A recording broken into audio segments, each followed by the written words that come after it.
La flor del agua, a flor da auga, es muy esquiva y su búsqueda mueve a una suerte de solidaridad entre las mujeres, una suerte de sororidad. Si tienes la fortuna de encontrarla, avisa a las demás de que ya no la recojan en ese río o en esa fuente. Solo la tuya tiene propiedades, solo la tuya ha captado el poder de la noche de San Juan y la luz de la alborada.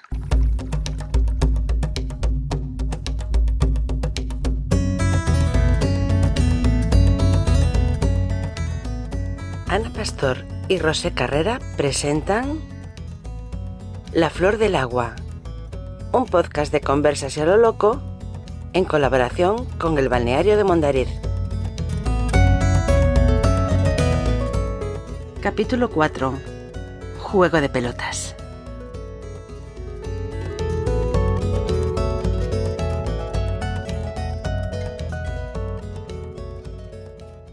No, ya no. Pues estamos dando un paseo muy ilustrativo por los alrededores por los jardines del Gran Hotel. Y aquí Rosé me está explicando las ruinas de la lavandería. Vamos a adentrarnos un poco para ver. Sí, porque el hotel tenía aquí la lavandería, tenía su propio huerto para abastecer al restaurante. Vamos para aquí. La época. Vamos por un sendero misterioso, en busca de pistas. Que son los mismos sitios que ha recorrido Oti. Sí. A lo mejor encontramos alguna huella después de tantos años. Sí. Vamos Solo a ver hay si que buscar. encontramos la pista.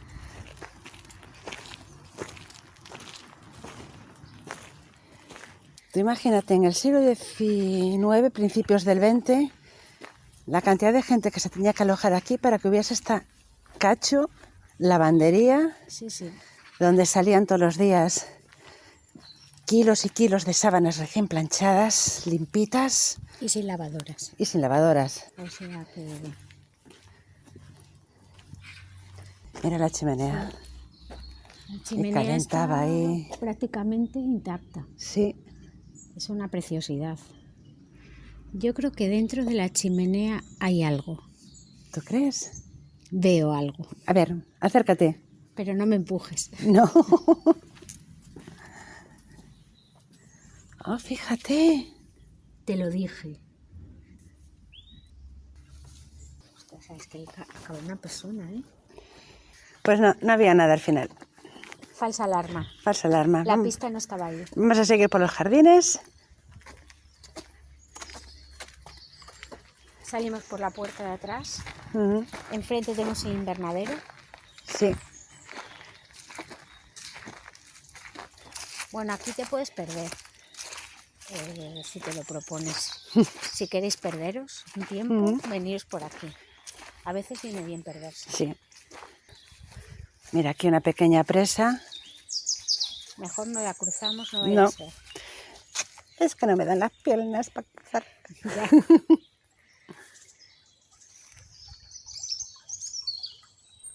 Ana, qué gusto pasear por los jardines del Gran Hotel.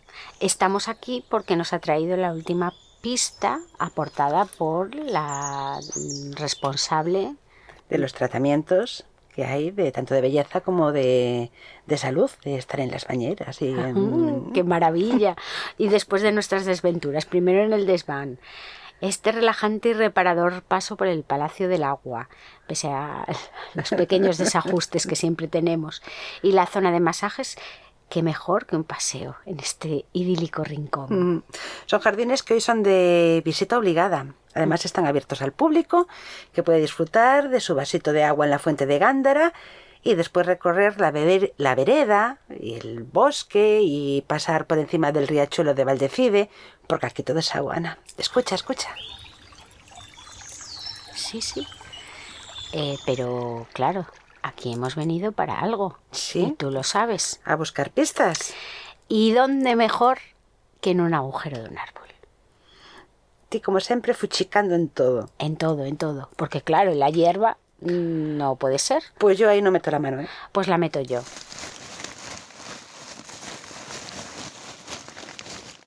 y la metí bien metida. ¿Y qué encontramos? Pues encontramos una especie de resto de guante con iniciales. Pero de muy buena calidad el guante, ¿eh? Sí, estuvimos investigando y resulta que ese guante es de los que usaban en la época para practicar croquet. Pues eso quiere decir muchas cosas. Sí, que nos tenemos que sumergir directamente en el área recreativa.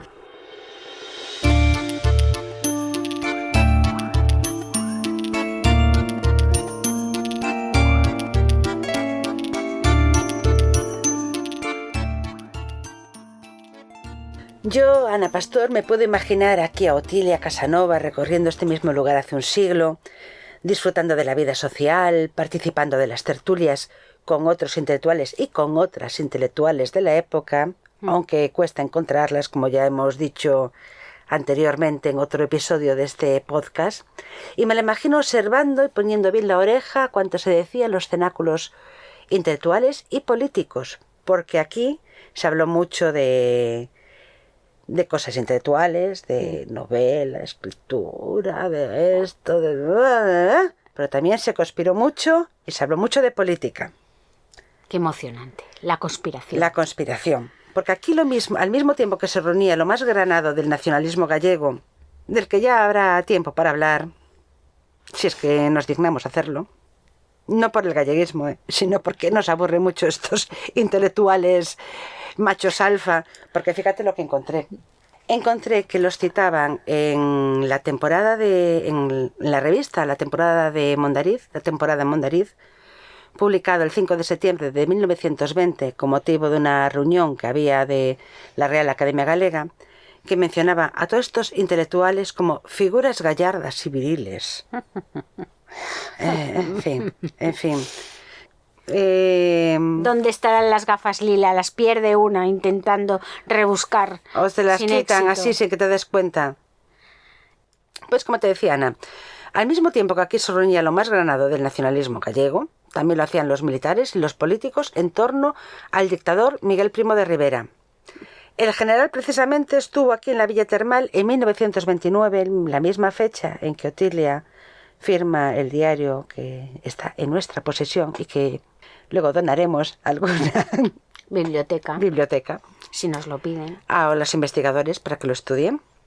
Pues te decía que es eso, que el general Primo de Rivera estaba aquí en 1929 en la Villa Termal redactando una constitución a su medida y a la medida del rey Alfonso XIII, al mismo tiempo que recibía líderes internacionales, al hijo del magnate de Rockefeller Jr., es decir, a John D. Rockefeller III, quien a su vez le echaba los tejos, como habíamos dicho en capítulos anteriores de este podcast, le echaba los tejos, o como se dice ahora, como dicen los jóvenes, tiraba ficha. Ajá. Estaban muy chill. Sí, estaban muy chill. Se los tiraba a la hija del dictador, a Carmen, que lo rechazó de forma rotunda, al parecer. Aunque no sé, porque lo que pasa en Mondariz. Se queda en Mondariz. Ahí lo dejamos. La tensión de este ambiente se rebajaba con los conciertos, las fiestas, las sesiones de teatro, de cine. Esto era... ¡Qué maravilla! La Belle Époque. Después ya pasada a los locos años 20. Todo era lujo y diversión en aquel verano de 1929 en que estaba nuestra querida Oti aquí en el Gran Hotel. Y un gran hotel que además le comparaba con los grandes châteaux franceses de la época de Luis XIV. O sea que esto era todo lujo. Era un hotel imponente por dentro, con su super escalera, diseño de Genaro de la Fuente, sus habitaciones con todo lujo de detalles para el confort de los huéspedes, con luz eléctrica y hasta con timbres para llamar al servicio. No vaya a ser que se cansase mucho en salir de la habitación y pedir lo que querían. Bueno, en fin. Había comedor, 4 salones de restaurantes. Restaurantes en aquella época era lo que hoy puede ser una cafetería. El restaurante era el comedor, la cafetería era el restaurante. También había casinos dentro del hotel. Casinos no es como el casino que imaginamos ahora, porque aparte ya le habían dicho los Peinador que no querían hacer de Mondariz ni un Mónaco ni un Montecarlo. Los casinos eran donde los hombres de bien Se reunían, jugaban a las cartas, charlaban, leían los periódicos, veían cómo les iban sus acciones en bolsa. Eso era el casino. Había salón de juegos, billares, biblioteca con prensa, por eso, para estar al día de si subía o no la bolsa, si eran más ricos o habían caído en la más absoluta pobreza. Y como era el hotel por fuera, este que vemos ahora aquí, Ana, paseando por los jardines, porque ahora son habitaciones, pero también hay apartamentos privados. Pero en aquella época era todo habitaciones y por fuera había balustradas, galerías decoradas con obras de arte, donde se podían estar la gente, los huéspedes, podían estar resguardados, tomando un chocolate y oyendo música. Y había además unas grandes escaleras que conectaban al edificio con estos jardines en los que estamos ahora paseando, Ana. Estos jardines y bosques que los rodean servían de marco para la práctica de los deportes de la época. Aquí vamos a practicar deporte, aunque hoy en día en el edificio del Palacio del Agua, donde estuvimos en capítulo anterior dándonos unos buenos chorros, pues ahí es donde está el gimnasio ahora, que no tiene nada que ver con los gimnasios de la época. La gente que hacía en principios del siglo XX gimnasia, porque había que tener mens sana in corpore sano, pues a qué se dedicaban ahí en los jardines, a practicar deportes tan nobles de aquella época como el tiro de pistola o el tiro de escopeta. O sea que imagínate el sin vivir, estar paseando y de repente escuchar un tiro o un plato. Bueno, y también además, cruzando la carretera justo enfrente del hotel, había espacios reservados para jugar al croquet, como nuestra amiga Oti, con el guante que creemos que es de ella, que estaba ahí escondido y que Ana Pastor lo ha encontrado con su valentía, metiendo la mano ahí, fuchicando en todo. Y se jugaba al croquet, no confundir con el cricket, que es distinto, y al lawn tennis, que es una forma de tenis de campo que se jugaba por parejas. O sea, qué divertido es el tenis. Incluso otras diversiones se trasladaban a la finca de San Mil, que está en la parroquia de Pías, donde los Peinador además abrieron el primer museo etnográfico que hubo en Galicia, estaba en esa parroquia, en Pías. Pues allí los huéspedes podían practicar la pesca, el remo, el golf, merendar, dar paseos en canoa por el río Tea. Incluso llegó a haber un equipo de fútbol, Ana, el Club Mondariz, y un trofeo, la Copa de Mondariz, pero creo que el fútbol era masculino. En cambio las chicas sí que podían jugar al tenis, el croquet. Esta enorme vida social, ¿cómo se amenizaba, Ana? ¿Cómo crees que se amenizaba? ¿Cómo? Con música. La música no podía faltar. Era toda una fiesta continua.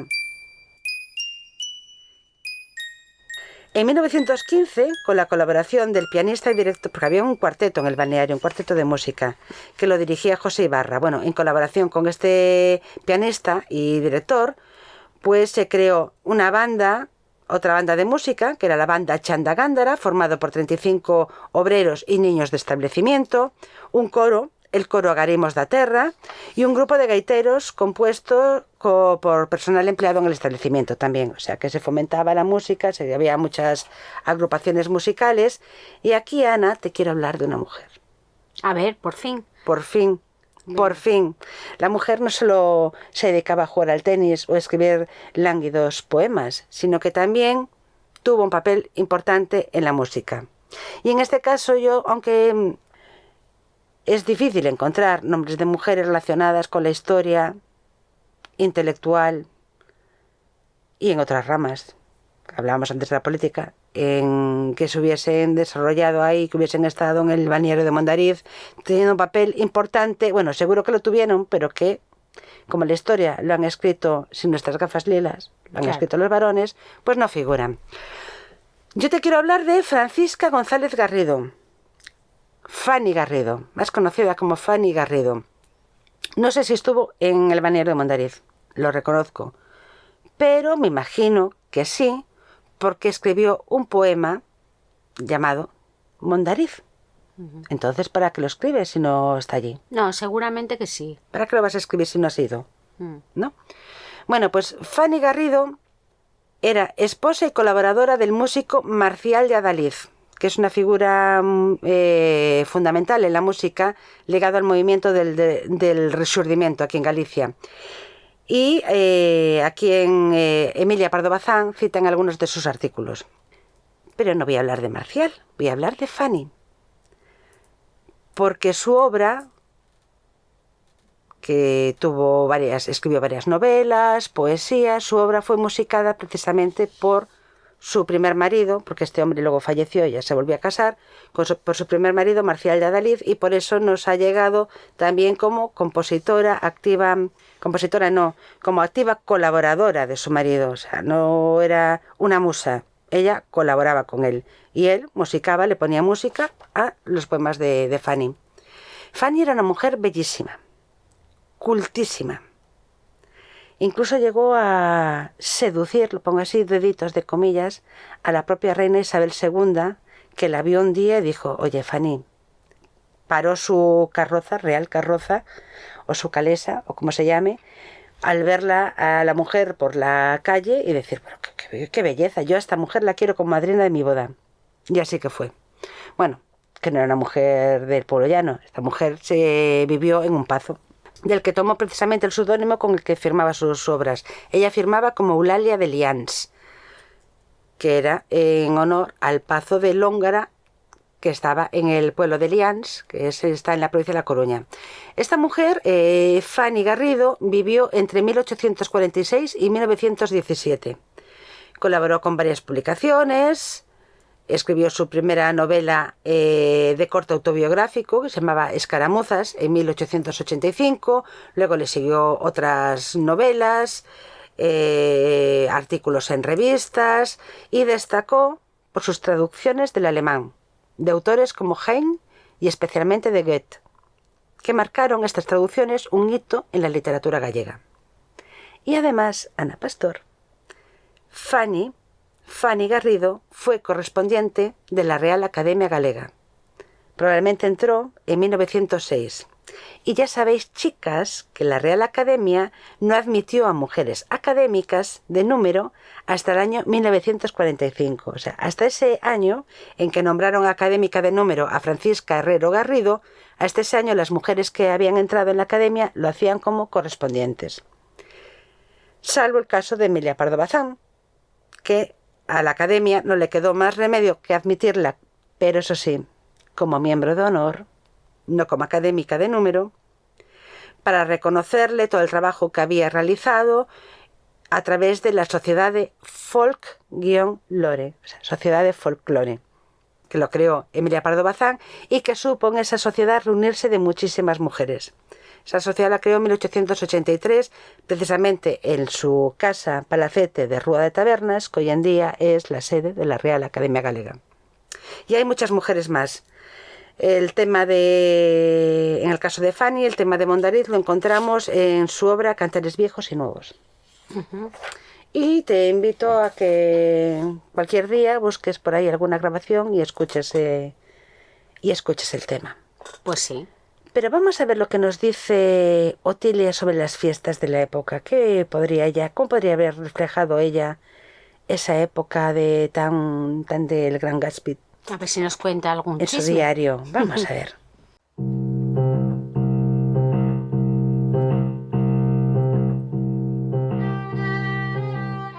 No dejo de sonreír cuando nos recuerdo bailando años antes. Mi entrada triunfal en el salón, vestida con un Delfos Fortuny, cuya tela había adquirido días antes en la Villa de París y que dejaba al aire mis brazos y mi espalda. Me sentía como una diosa griega que podía moverme con la gracilidad de una Isadora Duncan. Y tú apareciste con un frac y unos bigotes pintados. Mi querida Dada, me cogiste de la cintura y ya no dejamos de bailar y reír en toda la noche, entre copas de champán y agua mineral. Bueno, pues suponemos que además nuestra querida Oti, como las mujeres de esa época, se habría iniciado en los deportes, que antes nos adelantaba Rosé unas pinceladas de lo que se podía hacer en aquella época en el balneario de Mondariz. Yo quería comentar un poquito el tema de cómo ha sido la evolución en estos deportes y el papel que tenía la mujer, porque como nos costaba tanto encontrar mujeres que destacaran en determinadas disciplinas en aquella época, pues bueno, vamos a hacer un repasito así para dar un poco más de información. Pues hay que decir que hasta la segunda mitad del siglo XIX el ejercicio físico también era una barrera para la mujer, nada nuevo que no sepamos. Se la consideraba una persona débil, que además no podía desviarse de su objetivo primordial en este mundo. ¿Qué es, Rosé? Pues parir, exactamente, tener hijos. Eso sin contar, como recordábamos en el episodio anterior, que en aquel entonces hacer deporte al aire libre, ¿qué pasaba? Que traía consigo el bronceado, que era totalmente incompatible con el canon de belleza de la mujer con estatus, piel blanca para diferenciarse de la clase trabajadora. O sea que mal empezábamos. ¿Qué pasó? Que con el impulso del higienismo, pues los escritores comenzaron a abordar temas como el deporte y la gimnasia. Y entre ellos, como no, pues destaca Emilia Pardo Bazán, que publicó numerosas crónicas en las que ya reivindicaba el desarrollo de la educación física femenina y las nuevas prendas de ropa. Perdona Ana, no quiero imaginarme lo que le hubiera dicho Emilia Pardo Bazán a Rubiales si hubiera vivido en esta época. Yo tampoco. Tendríamos que haber hecho un ejercicio de imaginación como hicimos con Benito. Pero con su enorme jeta gallega. Sí, lo mismo nos llaman a declarar como imputadas, así que vamos a dejarlo. Vamos a seguir con la evolución de los deportes a lo largo de finales de los siglos XIX y principios del XX. Bueno, Enrique Peinador Lines tenía una visión muy amplia y moderna de lo que quería para su complejo y, como decía Rosé, preparó terreno en las cercanías del parque y los jardines del Gran Hotel para practicar ese deporte. Había campos de croquet, canchas para el lawn tennis que ha explicado Rosé y también pues las prácticas de tiro e incluso remo. ¿Te puedo contar una anécdota? Venga, una anécdota. ¿En qué se diferencia el cricket del croquet? Pues que el croquet lanzan la bolita con una especie de martillo y en el cricket, en cambio, lo lanzan con una especie de palo que es más parecido al hockey. Al hockey. Vale, pero es que el cricket no viene en el balneario no practicaban el cricket. Más el croquet. Incluso en los anuncios de 1909 ya se publicitaba en el Gran Hotel para hacer deportes. Se había incorporado en los bajos de este establecimiento un gimnasio para ejercicios y danza, que lo ponían como un ejercicio complementario a las terapias del agua. Y también hablábamos de la finca de Píos, que había infraestructuras para los deportes fluviales y practicar el golf, que es, ahora tiene un campo de golf que, es una maravilla. Pero hablamos de los deportes en los que participaban mujeres y que ya se practicaban. El lawn tenis no es más que un tenis de hierba por parejas, como decía Rosé, en el que la mujer comenzó a intervenir en 1884 y fue un deporte que lo trajeron los británicos. Aquí en Vigo, con el cable inglés, pues fue clave para el tenis en la ciudad. Y bueno, las relaciones con el turismo británico ya las hablamos en otro episodio del podcast, o sea que era claro que... deportes así muy de la época, el tenis, el fútbol, el arte del palompédico. Exacto. De hecho, parece ser que en los años 20 se jugaría el primer torneo de tenis mixto. Pero vamos a hablar del croquet, que a mí me gusta mucho, y que se define como una mezcla entre el golf y el ajedrez. Incluso el billar sobre hierba. Sí, porque era una especie de estrategia, según decía. Y además fue el primer deporte que propugnó la igualdad de sexos, porque fue el primero en el que hombres y mujeres podían competir en los mismos términos. Si bien es verdad que era utilizado también como una ocasión para el flirteo. Claro. Que ay, doy la bolita para aquí y ay, qué guapa. Espera que te ayude a empujarla. Eso. Se puso muy de moda desde finales del siglo XIX y principios del XX, extendiéndose por todas las capas de la sociedad, aunque inicialmente era un deporte de clase alta, hasta que finalmente fue engullido por el tenis y el golf. Aún así hay que decir que Galicia es una de las comunidades actualmente con más clubs de croquet de España. ¿Aún existe el croquet? Sí. Existe y aquí tiene... Es que Galicia está muy arraigado en los juegos de bolos. Claro. Y bolas. Sí, de pelotitas. Y en cuanto al golf, pues se ha convertido en un referente también para el turismo. En la actualidad, el campo de golf tiene 50 hectáreas y es un campo óptimo para todos los niveles de juego. ¿Hablabas de la música, Rosé? Sí. Bueno, es que la música también tiene un espacio muy relevante en la historia del balneario de Mondariz por la gran afición de Enrique Peinador, que, como contabas, creó con los trabajadores y trabajadoras la banda de música del balneario, con un repertorio en el que destacaban las obras gallegas y portuguesas. Así los huéspedes podían disfrutar pues, de muñeiras, jotas, pasodobles para bailar. Y también de autores como Reveriano Soutullo, Xoán Montes. Desde el palco a los jardines, pues la música sonaba para que la gente se divirtiera y pudiera echarse unos dancing. Luego dentro, en los interiores del hotel, pues los cuartetos, como hablábamos, como Cabaret, entre otros, ofrecían conciertos. En general, sus programas han contado con los directores y músicos más prestigiosos de la época. Pero además, en el balneario se puso en marcha una escuela de música gratuita a la que acudían trabajadores y trabajadoras de las instalaciones y que aprendían tanto a tocar instrumentos como a cantar canciones gallegas.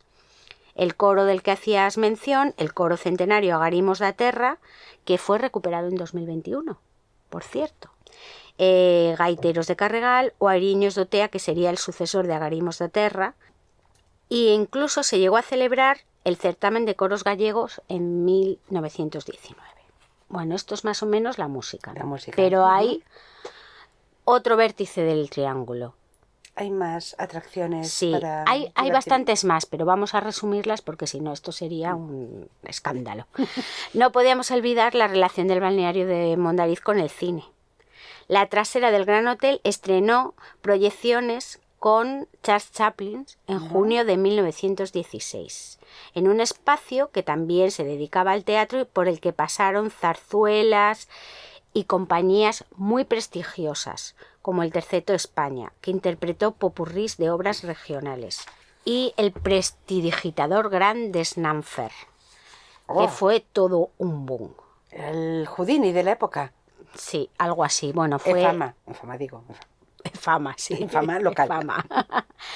Luego, la temporada de 1917, por ejemplo, se inició con una conferencia que el obispo de Tui pronunció para los empleados del establecimiento. Pero se sucedieron conciertos de caridad y actuaron las compañías de zarzuela, una cómica que le llaman la cómica Orozco, que no he encontrado nada de esta persona, y que volvió a debutar, o sea, sería muy buena porque volvió a debutar en el mes de julio del año siguiente. Yo no sé quién es y disculpen mi ignorancia. Pero si regresó es que tuvo un gran éxito de público y de crítica. Pues sí, sería así. Y además estuvo la compañía de Linares Rivas, que eso fue ya lo más de lo más, porque era lo más famoso de aquella época. Tenía distinguidos actores y había actuado durante aquel invierno con mucho éxito en el antiguo Teatro de la Princesa de Madrid. ¿Qué decir de ahí? Pues que en esa compañía llegó a estar incluso María Guerrero. Anda. Pero no sabemos si cuando fue al balneario de Mondariz estaría o no. No lo Seguro sabemos. que sí. Que fue una mujer fantástica para el teatro, una pionera, que además no solo fue una de las grandísimas actrices, sino que creó su propio negocio, que hizo su propio teatro y que le dio una expansión fantástica. Y bueno, tenemos el Teatro María Guerrero, que está en Madrid y que fue una de las poquitas que tenemos documentación, aunque hubo otras muchas. Y esto es todo, más o menos, pues lo que te puedo contar de todo el abanico de ocio y de programación del balneario de Mondariz en aquella época. Ya vemos que servía para solaz recreo de los agüistas y también para enamorarse, flirtear. De todo un poco. Vamos a ver qué nos cuenta Oti en el diario sobre esos amores en el balneario de Mondariz. Venga.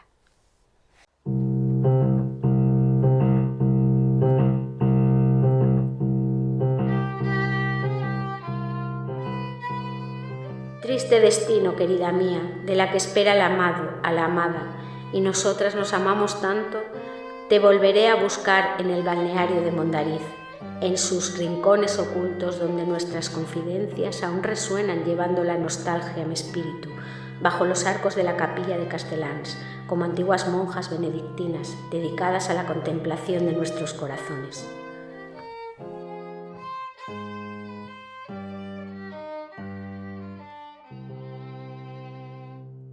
Ya hemos oído lo que decía Oti en su diario, los males de amores que padeció la pobre. Pero vamos a volver a lo que tú comentabas, Ana, sobre el ocio en el balneario de Mondariz, pero hoy en día. Y vamos a hablar con una persona que sabe de esto más que nadie, porque es el director del campo de golf del balneario de Mondariz. Que es uno de los puntos fuertes ahora mismo de cara al turismo en Galicia. Sí, en turismo tanto termal en este caso, pero también deportivo. Porque también es un imán que trae a la gente hasta este pues rincón sí, tan bello. Hay mucho amante del golf por el mundo y es un buen deporte y hay muchos campeones que vienen a jugar aquí. Vamos a hablar, Ana, con el director gerente del golf balneario de Mondariz, que es Tato de la Cuesta. A ver qué nos comenta él y a ver si nos puede dar alguna pista para seguir buscando la llave que nos abra la caja de música. Que ya nos queda menos y a ver qué nos dice ese cajón y a ver también qué opciones nos propone Tato, ¿no? A ver si soy capaz de mejorar mi swing. Uf. Los milagros al No sé ni coger ni un palo, a ver si nos enseña. Vamos. Venga.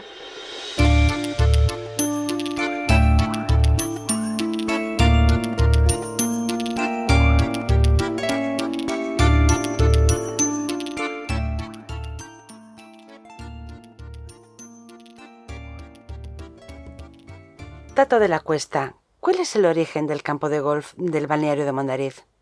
Bueno, pues surge en toda la composición del proyecto nuevo que se hizo ya hace unos años, pues surge como una idea de complementar todos los servicios y que existían en aquella época tanto de alojamiento como de balneario, como de tratamientos médicos y introducir un nuevo sector, un nuevo segmento que realmente aquí en Galicia no existía y no había muchas instalaciones de campos de golf unido a hoteles para un poco ampliar todo el segmento de clientela y generar nuevos mercados y nuevos clientes. ¿Qué tipo de eventos y formato de negocio tienen desde el campo? Sí, organizamos a lo largo de todo el año muchos torneos. Estamos, como ya conocerá la mayoría de la gente, estamos enclavados en un entorno natural muy agradable, prácticamente con ausencia total de construcciones en todo lo que es la finca, que es una finca casi de 50 hectáreas. Y fundamentalmente tenemos dos formatos de negocio. Uno, el cliente alojado en el hotel, que es para el que se hacen muchos torneos y muchos eventos, en el que al final el golf es la excusa, porque básicamente toda la gente que viene de fuera viene a comer, a descansar es un poco menos competitivo que la parte del jugador local, que sí ya es más constante durante todo el año, porque hay mucha gente de la zona que juega, que es el otro segmento, la otra mitad de la clientela que tenemos a lo largo de todo el año, y para los cuales también se organizan torneos locales, y estos ya sí vienen a jugar más y a competir, por decirlo de alguna manera, más. La otra parte, la parte de hotel, es un poco más turística, vienen insisto, a eso, a descansar, a disfrutar de las instalaciones, a disfrutar de la buena gastronomía que tenemos en esta zona y ya si por encima hacen buen resultado y se lo pasan bien jugando, pues mejor que mejor. Si nosotras que estamos pasando estos días en el balneario de Mondariz no tenemos ni idea de golf, ni de coger un palo, ¿podemos llegar a tener un swing como Los Ángeles yendo al campo de golf del balneario? A ver, tenemos un profesor constante aquí de forma fija durante todo el año y todo el mundo tiene una historia de cómo empezó en el golf y muchos clientes al paso de los años han empezado aquí a jugar y con el paso de los años nos vienen al cabo de 5, 6, 7, 8 años, repiten y dicen, no, pues de aquellas pruebas y de aquel inicio que al final la primera clase es un poco probar y básicamente ver si va a gustar. No, no, evidentemente no es un deporte muy técnico, que en la primera clase ya bastantes decimos siempre con darle a la pelotita, que cuesta, porque es un deporte, insisto, técnico. Pero bueno, que siempre hay una primera vez para todos los deportes y es un deporte que realmente engancha. O sea, la gente que lo prueba, yo siempre le digo a todos los amigos y a todos los conocidos, que más allá de los posibles estereotipos y de los posibles prejuicios que pueda haber, que lo prueben y luego ya que decidan si es un deporte para ellos o no. Pero bueno, hay estudios que dicen que o la mayoría de la gente que lo prueba se acaba enganchando. ¿Las mujeres también se animan a practicar este deporte? ¿Podría decir que es un deporte también para mujeres o más bien para hombres? Sí, pues yo creo que debe ser de los deportes más igualados en porcentaje de tanto sector masculino como femenino, porque es un deporte, lo bueno que tiene es que es un deporte muy familiar, con lo cual tiran unos de otros, vamos, siempre si empieza la dama o la mujer tira de la parte del caballero y si empieza el caballero a la viceversa, con lo cual siempre está muy equilibrado y es un deporte, insisto, muy familiar, con lo cual puede jugar toda la familia junta y eso conlleva que esté muy equilibrado y que haya un sector de mujeres también muy amplio que juegan. Vamos, y tanto es el tema que hay ligas femeninas exclusivas que muchas veces quieren dejar a los maridos, a las parejas en casa y se organizan ellas sus escapadas y sus juegos de golf, vamos, y sus torneos internos para disfrutar entre ellas también del deporte. El campo de golf del balneario de Mondariz retoma una tradición de atención al deporte que ya tenía este complejo a principios del siglo XIX, que es unir el deporte y salud, como nos lo cuenta Tato de la Cuesta. Sí, y al final, tú lo has dicho, básicamente le damos mucha importancia a la parte de salud.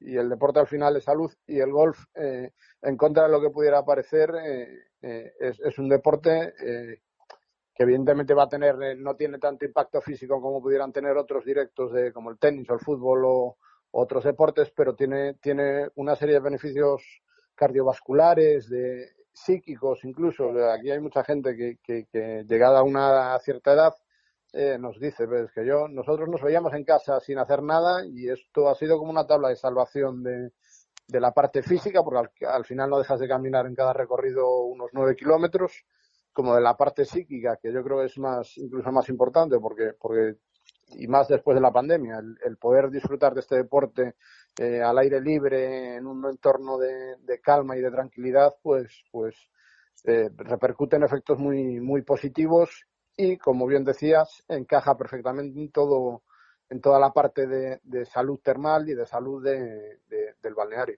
Y cuéntenos un poco, Tato, ¿cómo es ese campo y qué tipo de torneos realizan? Vale, pues tiene 18 hoyos. O sea, siempre decimos, por decirlo de alguna manera, es un campo muy comercial, muy divertido. Disfrutan todos los jugadores de todos los niveles, ya sean iniciados o jugadores expertos. O sea, es un campo muy entretenido.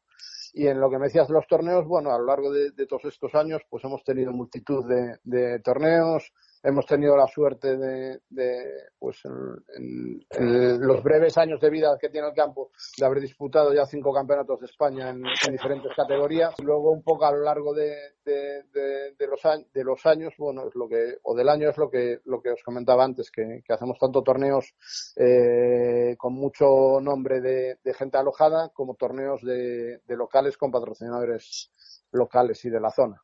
Y por último, y no menos importante, ¿dónde cree Tato de la Cuesta que podría haber escondido nuestra querida Otilia Casanova la pista para encontrar el secreto del agua? Bueno, pues yo creo que deberíais acercaros y daros un paseo hasta la fuente de Troncoso y luego posteriormente acercaros hasta lo que era el antiguo sanatorio, que por ahí puede ser que encontréis algo.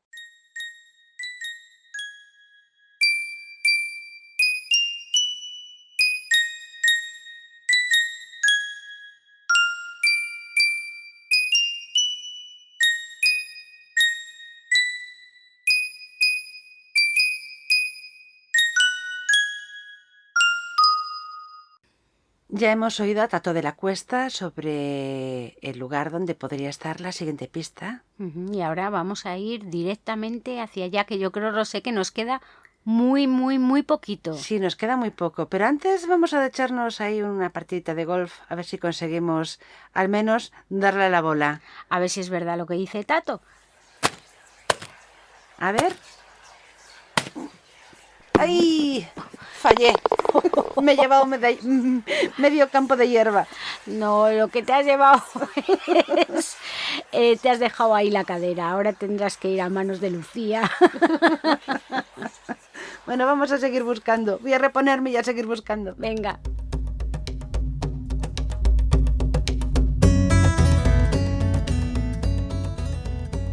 La Flor del Agua es una producción de Conversas a lo Loco en colaboración con el Balneario de Mondariz. Guión, dirección y presentación de Ana Pastor y Rosé Carrera. La sintonía es el tema Epur si muove y las ráfagas han sido extraídas del tema Planetesimal, ambos del álbum Mae, de Kiko Comesaña, quien nos ha concedido licencia de uso para este podcast.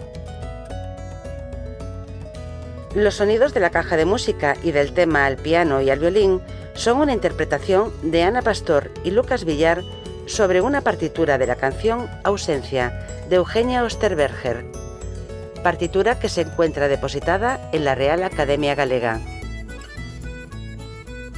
Balneario de Mondariz, 150 años de su declaración de utilidad pública.